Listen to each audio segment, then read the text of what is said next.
Welcome, everyone. Look at all these smiling faces. Yay! I'm Christa Wessel, and I am the late afternoon host at All Classical Portland, which I have to assume is the #1 preset station on all your radios, right? 89.9? Yes. You're like, of course. Who do you think I am, a barbarian? Thank you for coming early today and learning about this fascinating program with me and our guest conductor, Markus Stenz. Did I do that right? Oh, yes. Stenz. And how? Markus is making his first appearance with the Oregon Symphony, and you're enjoying Oregon so far, enjoying Portland? I'm enjoying every moment of Excellent. it. The orchestra is formidable, and so there's a true buzz when you perform with the Oregon Symphony Orchestra, and that's, of course, the reason for being a musician. Yeah, a true buzz. And there seems like a true camaraderie among the musicians here, young, fresh, vibrant group of people. Well, we've put together a program, I think, that just triggers that kind of approach and that kind of smile. In combining the Beethoven Symphony and the Schumann Symphony as the frame pieces for the contemporary piece of the living South Korean composer Un Suk Chin, I think we did ourselves a rather creative job in putting together that program. I want to dive into that. First, can I ask a little bit about you personally? Because you are new to us, I'm always curious to learn more about the folks who are up here helping us make music. You spend most of your time in Germany. That's where you reside, Cologne, yes? Cologne, yeah. But you are the principal conductor at the Netherlands Radio Symphony Orchestra. The assistant conductor? The principal guest conductor of the Baltimore Symphony. Orchestra. All these titles get so confusing. I know, it's so silly. It's just me, So it's just me. Principal guest in Baltimore and the conductor in residence with the Seoul Philharmonic in Korea. So you are all over the place. I do travel a lot. Yeah, and a lot of guest conducting too. As I'm looking at your schedule, it seems like you're all over the place. That must be fun. Well, yes, I do. I really am enjoying it. But you can put it into perspective. I had one very stable decade, or even more than a decade, being in charge of the Opera House in Cologne, performing at the opera for 70 nights a year, plus 20 or so nights at the local symphonic venue, the Philharmonie. And that was a very stable decade. I saw my children grow up, and I limited traveling to, 10 weeks a year or so. And now, children older, and, the next phase, and I'm enjoying myself. And speaking of opera, one thing I did not ask you about last night was your extensive experience in conducting opera. You conducted at La Scala and La Fenice, if I'm not mistaken. Is opera a huge love of yours? Well, opera, when everything comes together, when there's music, when an orchestra is playing on full tilt, when you have the voice that tinkles your spine, when you have the chorus chipping in, when you have the visuals, when you have the Gesamtkunstwerk as designed by Mr. Richard Wagner, or some really passionate stuff by some compositore italiano, then of course you totally get airborne, and opera is just it. And then you go to the symphony hall and you dive into Beethoven and Schumann, and then that is just it. So I don't know. It's a fascinating life I'm privileged to live. Well, how did you get to this point? I'm always curious to know how a conductor ended up being a conductor. And I ask this of all of my interrogation subjects. Like, what led you to this point? And I bet you get different answers from everybody. Because there is no designed way. There is no, okay, at age 5 you should do this, age 10 you should do that, and then you pick up this, and then you study somewhere, and this is the perfect place to acquire your art. Conductors have this way of basically becoming what they are in the process of their experiences. And that is an ongoing process, and I'm really looking forward to what's happening to me in 2 decades' time. With every experience that you have, the way you look at music, or the artistic approach, or the possibilities that you see behind the notes, that horizon just broadens. So I started off as a pianist, practicing Not your passion, I take it. Piano. I tell you, the most liberating thing I felt with sitting at the piano was improvising. Oh. So I had my madly in love with jazz decade or so as a youngster, as an adolescent. I think I learned how to sort of play the Herbie Hancock solos or something of a jazz LP and write it out and everything, and it was very good at it. Before I learned a Brahms symphony, I did all my oral training through listening to big band harmonies. Wow. You know, the chords with the 9th and the 7th and the That's good 13th. training. Yeah. Oh, it's the perfect training. I mean, my ear really was trained with those improvisers. But even in jazz, I always loved the big band more than just the quintet or so. You know, just the idea of many, many people being together, singing their song. That was always fascinating to me. So I was basically spending a lot of time at the piano, but a lot of it was fooling around.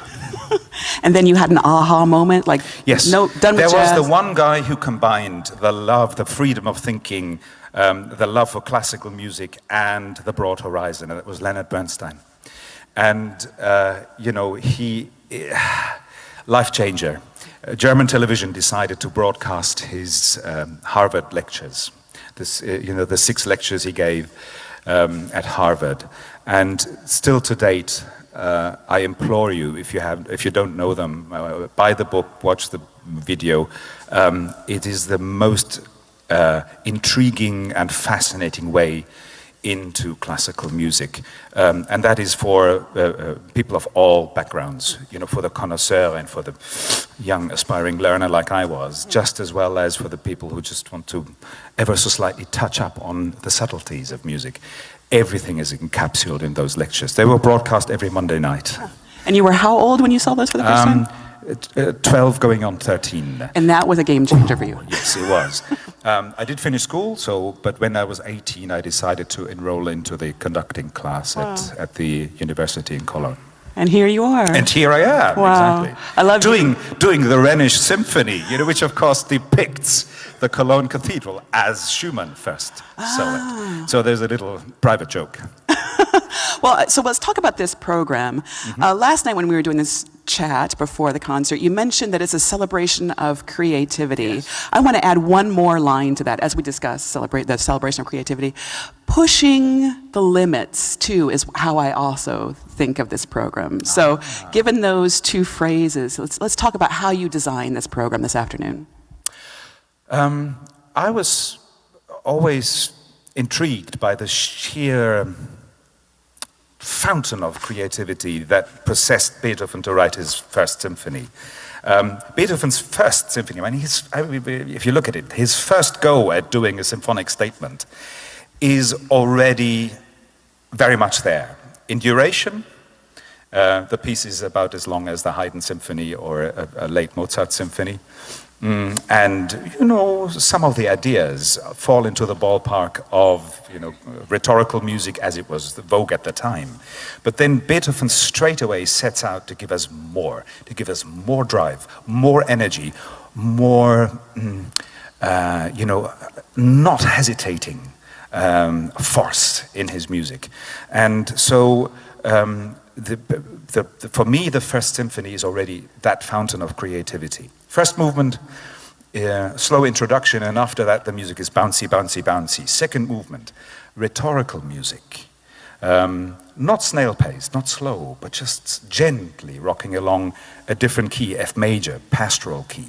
So you will hear a lot of intriguing sounds that are more charming than pushy. Movement 3 is possessed. It's a minuet, which is in essence supposed to be a dance, but that dance is far too fast to move your feet or to count along. It's just pushing the music in terms of drive to the Beethoven edge. And the last movement after a slow introduction is just the fireworks of scales. Up, down, down, up, down. It is just, you know, virtuosity for virtuosity's sake. So that's the Beethoven First Symphony, and as you can tell, I'm really fascinated by the abundance of the ideas. And therefore I felt it was a perfect starting point for tonight's program. It's beautiful. It's a gorgeous way to begin. Yeah. Quite an adventure. And we end up at Schumann's Rhenish Symphony, which, I have to say, after watching last night and watching you conduct last night, I could tell this piece of music means a lot to you, right? It does, yes. It's very close to me. And not because I've spent decades with this particular music, or because I'm a Rhinelander, because that piece is far too universal to reduce it to, okay, you must have seen the Cologne Dome, the cathedral, to appreciate it. No, the contrary. But we can all put ourselves into Schumann's first fascination of entering the city of Cologne, and right upon arrival on a train at the time, which was a sensation, of course, in the mid-19th century. So he took this train journey from the neighboring city, Düsseldorf, to Cologne, sets foot into the city, sets foot into the cathedral, and sees a building that is larger than life. Just the greatest Gothic structure there was at the time, awe-inspiring in every aspect. And that's why in the performance of the symphony, what you will hear is that movement 4 is this particular feeling composed. You know how in the Romantic era of music, composers were looking for and entitled to find the feeling in music and compose the feeling in music. So Schumann was composing the awe and the sheer baffling feeling that he had when he entered the cathedral. And in the performance you will also see how the trombones, for example, they don't play for the first 3 movements, but come movement 4, come the cathedral, because trombones are associated with chorales and choral music and the grandeur of a spiritual setting. The trombones enter the scene in such a majestic way. It's fantastic. And also, look at this. I mean, Schumann is somehow deviating from the norm being what Beethoven does, a 4-movement piece. But Schumann gives us 5 movements, just so that he has 1 more movement to set up this movement 4. So movement 4, the cathedral, is followed by, just like Beethoven, by fireworks in the last movement, where it's all, a big flourish finish. But before the cathedral, we hear a vibrant first movement, lebhaft, vivid, lively, celebrating life, not just creativity, but it really is bouncing. And then the second movement is a little more gentle, thus creating suspense. But it's still a scherzo, and it's still lightweight, and it should be 0 gravity. And movement 3 is a jewel in its refinement. You hear a lot of intimate music, creating even more want for something majestic to happen.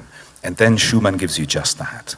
You open the doors to the big cathedral, and it's splendid. It really is. And then the last mood, of course, energy. Yes. So Beethoven, Schumann, pushing the limits, celebrating creativity. Mm-hmm. In between those two, we are celebrating the wild creativity of the contemporary composer, Un Suk Chin, and, wow, are we pushing the limits of not only the soloist, but the orchestra as well in this violin concerto. Oh, well, the stage is packed with people.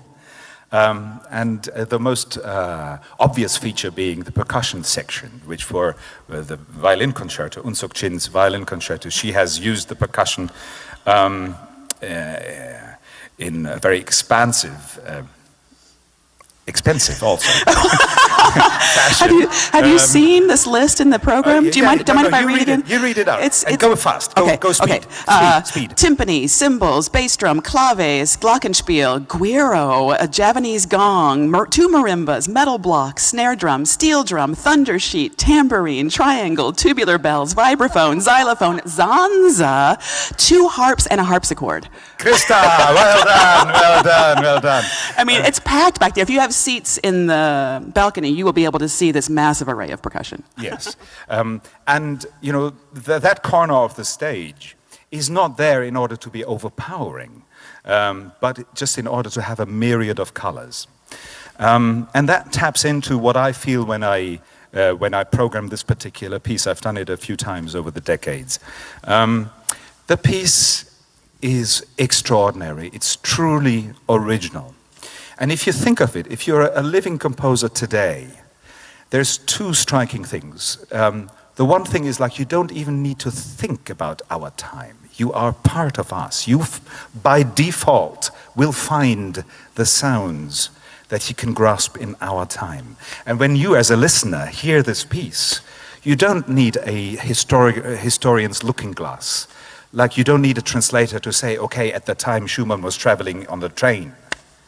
You can just hear the music, unfiltered, and with what I would recommend a great deal of your basic instinct, curiosity, as you will be hit by rather extraordinary sounds. But if you change perspective just for a moment, then you will realize how a composer who lives today, it's the ultimate playground. Because more or less everything has been already tried out. That's what you think. We've heard all the canon of classical pieces. We've had the classical era, the romantic era, the postmodern era, the freaky era. You know, we've had all sorts of experiments in music, you know, where the orchestra gets extended into electronic music, where the orchestra gets extended into sounds that are, where you have no idea where they're coming from. We are surrounded by the pop culture. We are surrounded by all sorts of different possibilities of music. So, for a composer today to make a statement is a momentous task, because you can't follow a vogue. You can't be like Beethoven, who said, okay, Haydn was doing that, Mozart was doing that, I'll do this. But more or less he stayed within the style. He was part of the musical development. He was writing contemporary music to his contemporaries, but following a logical sequence of ancestors. And Unsuk Chin, just as an example for a contemporary composer, she has to be aware of all the music that has been written in the past and all the music that is being written around her, all the pop culture and all the day-to-day feelings that we have in our time. And then she sits down and comes up with something that's truly original. And this piece won a major prize, and quite deservedly so. The highest prize there is in classical music composing. She won in 2004 for this particular piece. It was some $200,000 or so. But the money is not the issue. It really is about the substance of this piece. What you will hear is the orchestra producing sounds that are unique, that are truly original. And good job for you to be here, because some of those sounds you will not appreciate if you hear them just on a tape or a recording. Some of the sounds you have to see them to believe them, because they are so refined. And for a lot of the piece, she really does give of course, the main platform to the soloist, who's formidable. But the composition will always have some tinkling sounds, something that just invites you to listen closer, something that has to do with refinement or colors or, oh, where did this come from? And it makes you sit up and listen up. And basically for anybody who has some grain of curiosity left, this is a feast. Yeah. Before I came to see the concert yesterday, I had listened to this. Has anybody listened to this concerto before experiencing tonight? A couple of people. The recording is wonderful, but it does not do justice to what you are about to see, because you will hear sounds and you will wonder what is making that sound. And there's the harpsichord. Harpsichord, and it looked like a harpsichord. Yeah, okay. You're like, what's a harpsichord doing in a contemporary violin concerto? And just all these mixtures of sounds. It's a feast for the eyes and ears. But can you tell us about the harpsichord? Why is it in a contemporary? Oh yeah, the harpsichord to me makes perfect sense. I haven't actually asked the composer whether that theory is true, but I like it anyway.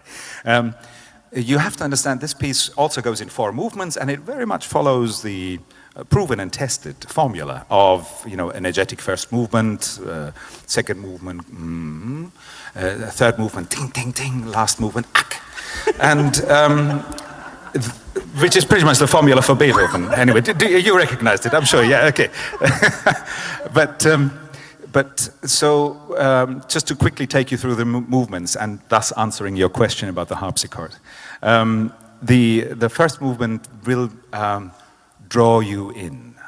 The first movement will start with almost nothing, you know, a sound just from the violin playing harmonics, you know, those ethereal sounds that happen if you find the right touching points on the fingerboard, not pressing down the strings, but, you know, if you find the right touching points, the open strings produce marvelous ethereal harmonics. So a lot of those sounds, and so sound is born. And out of that sound, you will find energy in the first movement. And, you know, the orchestra will wake up and, you know, it'll be very energetic by the end of the first movement. The second movement has that tinkling quality that I was talking about, you know, where you hear snippets of sound, some molecules here and there, and everything just basically embracing the sound of the violin. Third movement uses, your answer, uses a technique for the strings, pizzicato, the plucking. So what you would expect from a fiddle concerto, and all fiddle concertos to go that route, is, you know, soloist, you know, playing. But then, you know, if you turn plucking into a feature, you can be very inventive with it. And not only does the soloist start to pluck, but the rest of the strings do so too. And so, you know, all those, as I was saying, the molecules of sound are being born because of the pizzicato energy. Even to the extreme, where you will hear, which is particularly noticeable in the cello and the bass section, where you will hear the extreme plucking, where you not only pluck the string normally and in a more civilized fashion, but where you go completely into overdrive and slap, let the thing slap back to the fingerboard, which it gets a snap. So the sound world of plucking is featured in that third movement. Now, in the other movements, we have keyboards. We have a celeste, for example. But the one keyboard instrument that does nothing but plucking is the harpsichord. Thus, the composer employs rather prominently the harpsichord doing the plucking sound on the keyboard. The last movement will just be tuk, tuk, tuk, tuk, tuk, you know, like, and what you will hear is close to the end how all of a sudden something like a dam breaks and you get flooded with sound from the orchestra, and she, the soloist, she will struggle for survival and she will lose the fight. The orchestra will gobble her up, and, you know, we will be drowning the soloist. Until, of course, miraculously, the music takes a turn, and she's very much alive and beautiful as such, and she will play the final minute or so, and the piece will then flow into this ethereal, almost unearthly color, which invites us to visit her in the beginning, and thus the piece ends. I think it's a miraculous piece of, and a truly original violin concerto. I agree, and I've heard colors and timbres from this piece that I'm not sure I've ever experienced before. If you just keep your ears open and your eyes open too, and try to figure out what's making all these sounds, it's really a glorious experience. So yes, celebrating creativity from Un Suk Chin. Also pushing the limits. It seems as if not only the soloist is pushing the limit of the violin and virtuosity itself, but also every single member of the orchestra seems to be pushed to the limits too. Is this a difficult piece for all? It's taxing, and we have rehearsed, and I hope it shows. But the thing is, you know, a great composer finds a way of expressing what she wants to express through means that are doable. And so when you sometimes ask yourself, oh, how did they do that? How did they do that? That is the magic of, or the great craft of a composer. And I'm so glad you're saying this, because now I get transported into one of the rehearsals where I actually said to the musicians, here you need to produce the sound, here you need to produce the sound so that the audience won't know how you do it. And if you observed just that, I think then we did great. Well, especially too, as I'm watching, I mean, it's hard to know what to watch. There's a lot going on up here. The soloist, yes, fireworks galore.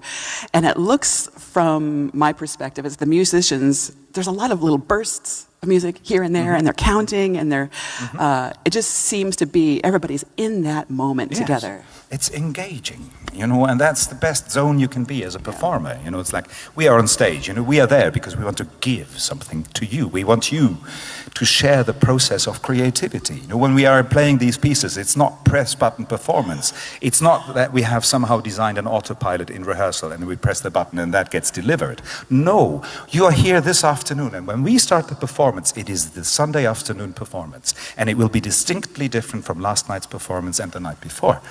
And from all other previous versions that we have performed. We sit there in order to give, and for you to be part of that, seeing creativity and experiencing it in real time.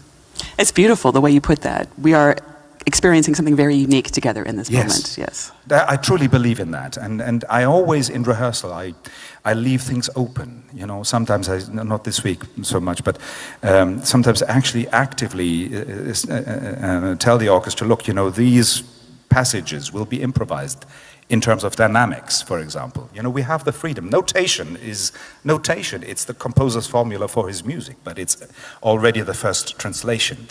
The idea behind it is what we need to play, and that can have different formats. I have one last question before we have to wrap up. It's about your conducting style. You don't use a baton? No. You have very expressive hands. Thank you. You're a joy to watch.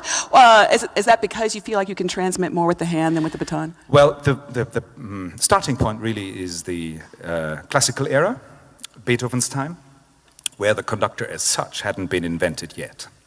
And most performances really depended just on somebody who loosely kept time, but everybody understood the gestures, the rhetorical quality of music. Now, a baton is so definitive that there's hardly enough space for gestures, I find. So, you know, with classical style, it's almost obvious that the more creative result, let's say, you get if you follow the footpaths of the gestures in the score. And then I feel that so much works for the romantic scores as well, like Schumann, with all these ideas and all that flexibility you need. There is not one single bar that has the same speed in the third movement of the Schumann, for example. Not a single bar. Everything is directional, coming, going, placing, hesitating, doing something voodoo-like with the tempo. I mean, there's always something going on. And that flexibility, I think, is much easier to be achieved with gestures. And as long as the orchestra feels that I'm clear enough for the click track that you, from time to time, for example, in the plucking movement of the Unzucchin, you need, you know, as long as it's visible enough, then, you know, I can do just how I feel. Thank you for answering that.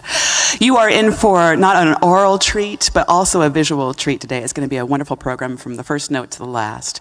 Today's pre-concert chat, by the way, has been videotaped, and it will be uploaded to the Oregon Symphony's website later if you have friends or family who would be interested in watching this. So check out the Oregon Symphony website afterwards. I'm Christa Wessel. Would you help me thank, for his time, Maestro Markus Stenz? Oh, beautifully said. Thank you. Thank you, Christa. Thank you. And you enjoy the performance.